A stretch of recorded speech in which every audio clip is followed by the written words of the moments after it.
తాకట్టులో ఉన్న బంగారం అమ్మాలనుకునే వారి ఇన్ఫర్మేషన్ ఇస్తే దాని వాల్యుయేషన్ బట్టి మీకు కమిషన్ కూడా ఇస్తుంది గోల్డ్ హబ్. హాయ్ హలో నమస్తే, వెల్కమ్ టు మనం టీవీ. నేను దుర్గా. పవన్ కళ్యాణ్ గారు సీఎం అవ్వాలని హరిరామ జోగయ్య గారు చంద్రబాబు నాయుడు గారికి అలాగే పవన్ కళ్యాణ్ గారికి బహిరంగంగా లేఖ రాయడం జరిగింది. అయితే దీనిపై స్పందించేందుకు మనతో పాటు ఉన్నారు ప్రముఖ అనలిస్ట్ మరియు సోషల్ యాక్టివిస్ట్ కృష్ణకుమారి గారు. ఇప్పుడు వారితో మాట్లాడతాం. మేడం నమస్తే. నమస్తే. మనం చూసుకున్నట్లయితే హరిరామ జోగయ్య గారు పవన్ కళ్యాణ్ గారు సీఎం అవ్వాలి అని ఆయన బహిరంగంగా ఆయన చెప్పడమే కాదు లేఖ కూడా రాశారు ఎవరైతే చంద్రబాబు నాయుడు గారికి అను పవన్ కళ్యాణ్ గారికి. అంటే సీఎం చేయాలని నిజంగా ఆయన ఉద్దేశం అంటారా, లేదంటే అంటే సీఎం అయ్యే ఛాన్స్ ఉన్నాయి అసలు పవన్ కళ్యాణ్ గారిని? ఎట్లా అవుతారండి? యాక్చువల్లీ పవన్ కళ్యాణ్ గారిని సీఎం చేసే ఛాన్స్ ఉందంటారా? ఎట్లా చేస్తారు చెప్పండి?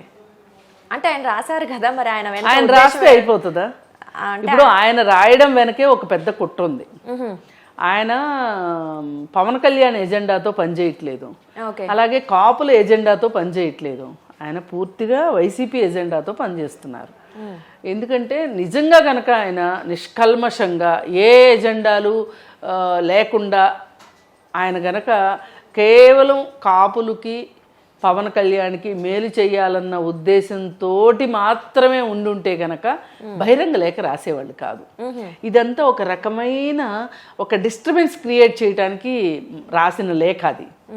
నిజంగా ఆయనకు ఆ ఉద్దేశం ఉంటే గనక చంద్రబాబు నాయుడు దగ్గరికి డైరెక్ట్గా వెళ్ళి మరి మేము బడుగులువి కాపులువి, మా తరఫున ఒక నాయకుడు ఇన్నాళ్ళకి ఒక నాయకుడు వచ్చాడు, ఆ నాయకుడిని సీఎం చెయ్యండి అని అడగొచ్చు. కానీ ఆయన బహిరంగంగా లేఖ రాశాడు అంటే ఏంటి దీని అర్థం? ప్రతి కాపుకి బొట్టు పెట్టి ప్రతి కాపు చెవిలో జోరేగలాగా మన పవన్ కళ్యాణే సీఎం, మన పవన్ కళ్యాణే సీఎం, మన పవన్ కళ్యాణ్ సీఎం అని చెయ్యని కాడికి మనం తెలుగుదేశానికి ఎందుకు తోడ్పాటు ఇవ్వాలి అంటే రెచ్చగొట్టడమే. ఇది వాళ్ళల్లో విష బీజాలు నాటటమే. ఇప్పుడు ఏంటంటే ఓటింగ్ ట్రాన్స్ఫర్ కావాలి. ప్రతి నియోజకవర్గంలోనూ తెలుగుదేశం వాళ్ళు ఉంటారు, జనసేన అభిమానులు ఉంటారు. జనసేన పవన్ కళ్యాణ్ అంటే అభిమానం, లేకపోతే జనసేన పార్టీ అంటే అభిమానం ఉంటారు. అయితే ఇప్పుడు అక్కడ ఒక నియోజకవర్గంలో జనసేన వాళ్ళకి టికెట్ ఇచ్చారనుకోండి, ఇస్తే జనసేన వాళ్ళు ఒక్కళ్ళే వేస్తే జనసేన పార్టీ గెలుస్తుందా? తెలుగుదేశం వాళ్ళు కూడా వేయాల్సిందే కదా. తటస్థులు కూడా కొంతమంది వెయ్యాలి, ప్రభుత్వ వ్యతిరేకులు కూడా ఓటేయాలి, వేస్తేనే అప్పుడు కదా జనసేన గెలుస్తారు. అన్నిటికీ మించి తెలుగుదేశం ఓటు ట్రాన్స్ఫర్ అయితేనే జనసేన క్యాండిడేట్ గెలుస్తారు. అట్లాగే తెలుగుదేశం క్యాండిడేట్ ఉన్న చోట నియోజకవర్గంలో జనసేన ఓటర్లు ఉన్నారనుకోండి, పార్టీ ఓటర్లు ఉన్నారనుకోండి, వాళ్ళు తెలుగుదేశానికి ఓటేస్తేనే తెలుగుదేశం కూడా గెలుస్తుంది. అట్లా కాకుండా వాళ్ళు మా పవన్ కళ్యాణ్కి సీఎం ఇస్తానని మాట ఇవ్వలేదు కాబట్టి మేము ఎందుకు వేయాలి తెలుగుదేశానికి అని కనుక వాళ్ళు అనుకున్నారనుకోండి, ఏమవుతుంది? పొత్తు పెట్టుకుని కూడా ఉపయోగం లేదు కదా. పవన్ కళ్యాణ్ ఏం చెప్పారు? నేను ప్రభుత్వ వ్యతిరేక ఓటుని చీలనివ్వను, నేను ఈ హామీ ఇస్తున్నాను, దీనికోసం నేను అవసరమైతే త్యాగం చేయటానికి సిద్ధంగా ఉన్నాను, కార్యకర్తలారా మీరు త్యాగం చేయటానికి సిద్ధం కండి. ముందు అసలు మనం ఈ ప్రభుత్వాన్ని ఓడించాలి అంటే, వాళ్ళని గద్దె దించాలి అంటే మనము ప్రభుత్వ వ్యతిరేక ఓటుని చేల్చకూడదు అని చెప్పాడు. అంత మాట ఆయన చెప్పిన తర్వాత ఈ పెద్ద మనిషి పని పాట లేని పంతుల్లాగా వచ్చి ఈ మాట చెప్పడం వెనక మళ్ళీ ఆయన దురుద్దేశం ఏంటి? అసలు ఆయనకేంటి లాభం చెప్పండి? ఆయన వేరొకరి దోతగా వచ్చి, వేరొకరంటే ఎవరు? చెప్పండి. వైసీపీ పార్టీ తరఫునే ఆయన మాట్లాడుతుంది. వైసీపీకి ఎజెండా ఇది. వైసీపీ పార్టీ తరఫున ఆయన మాట్లాడుతున్నట్లుంది తప్పితే వేరే ఏమీ లేదు. ఇప్పుడు వీళ్ళు ఈ కాపులందరినీ రెచ్చగొట్టి మనం బడుగులువి మన నాయకుడు మనకి సీఎం అవ్వాలి అంటే అసలు నిజంగా రాష్ట్రంలో బడుగులు ఎవరండి? ఎస్సీలు, ఎస్టీలు, బీసీలు బడుగులు.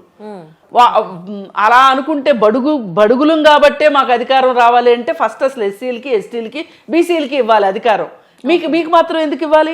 అంటే సీఎం అభ్యర్థి అదేనండి అనేది. సీఎం అభ్యర్థి అంటే ఆ ఎస్సీల్లో, ఎస్టీల్లో, బీసీల్లో సీఎం అవ్వదగిన వ్యక్తులు ఎవరు లేరా రాజకీయాల్లో? అసలు పవన్ కళ్యాణే నాకు ఇన్ని సీట్లు ఇస్తే చాలు, నేను త్యాగానికి సిద్ధంగా ఉన్నాను, నేను అధికారం ఇప్పుడు ప్రభుత్వాన్ని పడగొట్టడమే ఓడించడమే నా లక్ష్యమని ఆయన అనుకున్నప్పుడు, పైగా నేను కాక మొన్న నాగేంద్ర బాబు కూడా ఒక స్టేట్మెంట్ ఇచ్చారు. ఎవరో తక్కువ సీట్లు అంటే నోరు మూసుకోండి, ఏం మాటలయ్యి, మనకున్న బలానికి ఈ సీట్లు చాలు, మనం పార్టీని బలోపేతం చేసుకుందాము అని ఒక స్ట్రాటజికల్గా మాట్లాడాడు. మరి ఇప్పుడు నాగేంద్ర బాబు కంటే కూడా పవన్ కళ్యాణ్ హరిరామ జోగయ్యకి ఎక్కువైపోయాడా? అంటే మనం చూసుకున్నట్లయితే మేడం, టీడీపీకి సీట్ల విషయంలో చూసుకున్నా మీరు అన్నట్లుగా టీడీపీకి మెజారిటీ సీట్స్ ఇచ్చారు. ఆఫ్ కోర్స్ అంటే పెద్ద పార్టీ కదా, సో వాళ్ళ కూటమిలో వాళ్ళ అండర్స్టాండింగ్తో టీడీపీకి ఎక్కువ ఇచ్చారు. అలాగే జనసేన పవన్ కళ్యాణ్ గారికి కొంచెం తక్కువ ఇచ్చారు అని, అంటే 24 సీట్లు ఇచ్చారు. స్టిల్ అంత పెద్ద పార్టీ అయినప్పటికీ అంతమంది ఎమ్మెల్యేలు గెలిపించుకునే వాళ్ళని కాదని పవన్ కళ్యాణ్ గారికి ఇవ్వమంటే అసలు సమ్మతిస్తారా ఎవరైనా? ఆయన అంటే ఇప్పుడు మనం మాట్లాడేది కూడా ఎలా ఉండాలంటే వాస్తవానికి దగ్గరగా ఉండాలి, అది తారతమ్యమైన మాటలు కదా.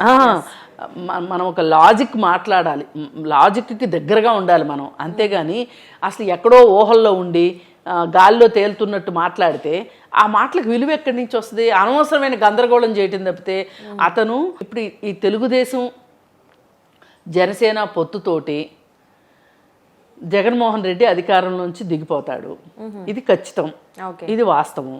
అయితే అది ఆయనకి ఇష్టం లేదు. ఎందుకంటే ముద్రగడ పద్మనాభం కావచ్చు, హరిరామ జోగయ్య కావచ్చు, వీళ్ళు మేము కాపు నాయకులమి అనుకుంటూ కాపులకి వాళ్ళిద్దరి వల్ల ఒరిగింది ఏమీ లేదు ఇంతవరకు. ఏమన్నా వాళ్ళకి వాళ్ళు వల్ల కాపులకి ఏమీ లాభం జరిగింది? అసలు ఏం చేయగలిగారు వాళ్ళు? వాళ్ళు ఎప్పుడు కూడా వాళ్ళిద్దరిది వ్యక్తిగత ఎజెండాలే ఉంటాయి వాళ్ళకి. వ్యక్తిగత ఎజెండాలతోనే పనిచేస్తారు. ఇవాళ ఒక రాజకీయ పార్టీని పెట్టడము అంటే, నడిపించటము అంటే, దాన్ని 4 కాలాల పాటు నిలబెట్టుకోవడము అంటే, కార్యకర్తలను సముదాయించుకుని ఇవన్నీ చేసుకోవడము అని అంటే, అధికారంలో లేకుండా కూడా పార్టీని నిలబెట్టుకోవడం అంటే అది మామూలు విషయం కాదు.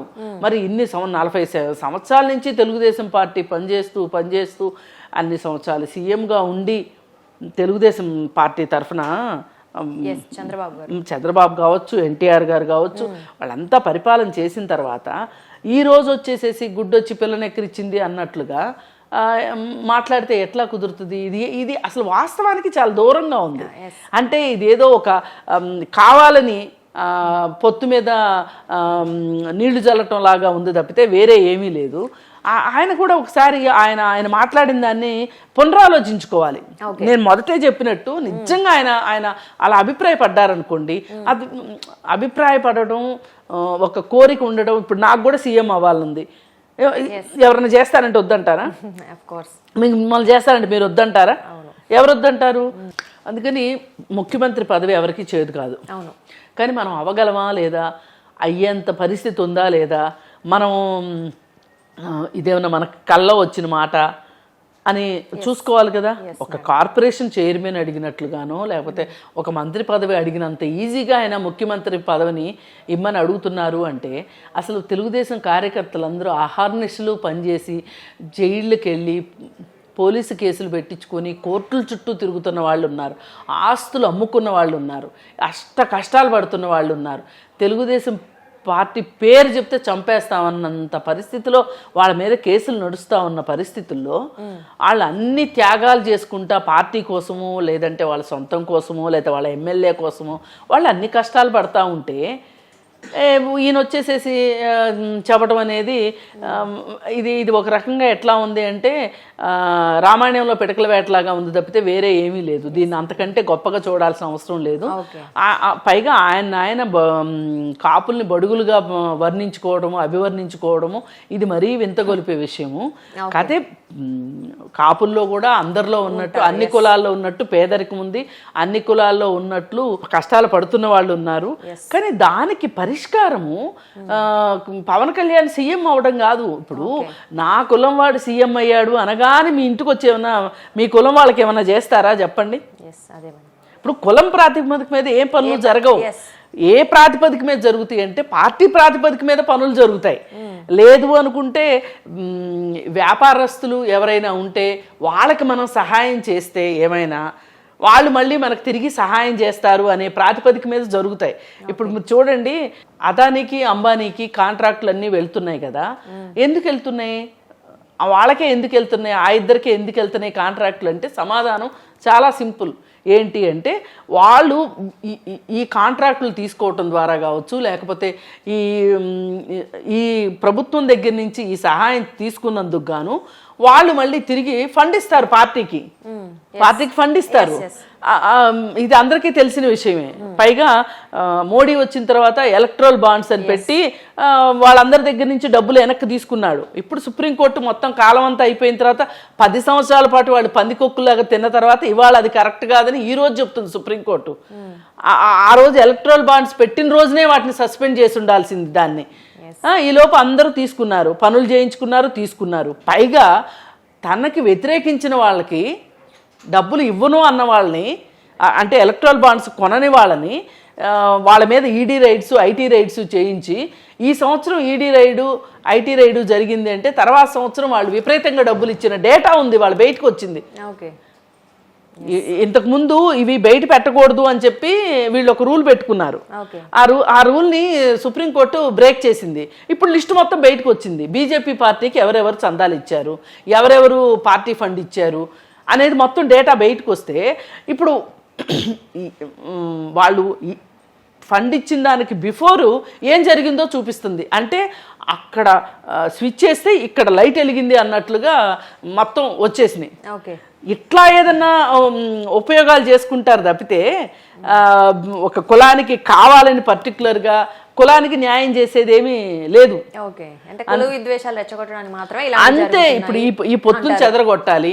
ఈ పొత్తును చెదరగొడితే ఈ కార్యకర్తల మధ్యలో ఒక కోపతాపాలు తీసుకొస్తే వీళ్ళిద్దరూ కలిసి పనిచేయకూడదు. వీళ్ళిద్దరూ కలిసి పనిచేయకపోతే ఎవరు గెలుస్తారు? జగన్మోహన్ రెడ్డి గెలుస్తాడు. జగన్మోహన్ రెడ్డి ఎజెండానే హరిరామ జోగయ్య ఎజెండా. ఓకే, మొత్తానికైతే హరిరామ జోగయ్య గారు పవన్ కళ్యాణ్ గారు సీఎం అవ్వాలన్నారు. అలాగే ఇంతకుముందు కూడా విన్నాం మేడం, మనం చూసుకుంటే చంద్రబాబు గారు పవర్ షేరింగ్ చేసుకోవాలి అంటే పొత్తు ఎలాగో పెట్టుకున్నారు కాబట్టి పవర్ షేరింగ్ కూడా ఉంటే బాగుంటుందని చాలా వ్యాఖ్యలు అయితే వింటున్నాం.